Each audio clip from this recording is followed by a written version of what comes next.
ආයිබෝවන් බොහෝ දෙනා සිතන්නේ ගෙඳ කියන්නේ නිකම් වල් පැලෑටියක් කියලා. හැබැයි මේ වීඩියෝ බැලුවට පස්සේ මේ වල් පැලෑටිය ගැන වටිනා කරුණු කීපයක් ඔබට දැනගන්න පුළුවන්. මේ ගැන තොරතුරු දැනගන්න කලින් ඔයා තවමත් අද දවස YouTube channel එක subscribe කරලා නැත්නම් දැන්ම අපිව subscribe කරන්න. ඒ වගේම සීනුව බොත්තම එබුවොත් අපේ අලුත් වීඩියෝ නිකුත් කළ සැනින්ම ඔයාට බලන්නත් පුළුවන්. මේ වල් පැලෑටියේ පත්‍ර මගින් සෞඛ්‍යමය ප්‍රතිලාභ රාශියක් ලබා ගන්න පුළුවන්. ඒ නිසා ඊළඟ වතාවේ මේ පැලෑටිය ගලවලා විසි කරන්න හිතුණු වෙලාවක මේ ගැනත් මතක් කරන්න.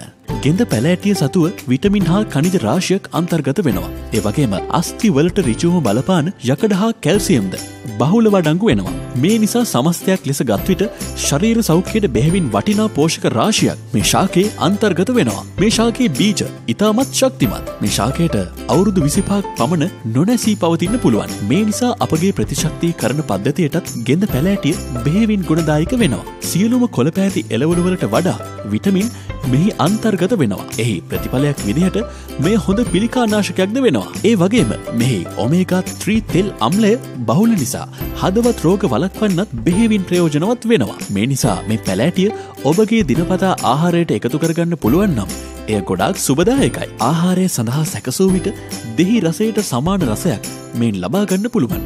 නිමිති වලට ආදේශකයක් විදිහට භාවිතා කරන්නත් පුළුවන්. සලාද ඒ වගේම සැන්ඩ්විච් සඳහාත් මේ පැලෑටිය පත්‍ර යොදා ගන්න පුළුවන්. ප්‍රෝටීන් බහුල නිසා ශරීරයටත් ඒ ගුණදායක වෙනවා. සමහර කුඩා ළමුන්ගේ ඇතිවන විවිධ ආබාධයන් පවා බොහෝ දුරට සුව කර ගැනීමට මේ ශාකය භාවිතා කරන්න පුළුවන්. ඉතින් මේ දේවල් වලින් ඔබ යමක් ඉගෙන ගත්තනම් අපිව subscribe කරලා ඔයාගේ අදහසත් පහලින් කමෙන්ට් කරන්න අමතක කරන්න එපා. ඔබට සුබ දවසක්.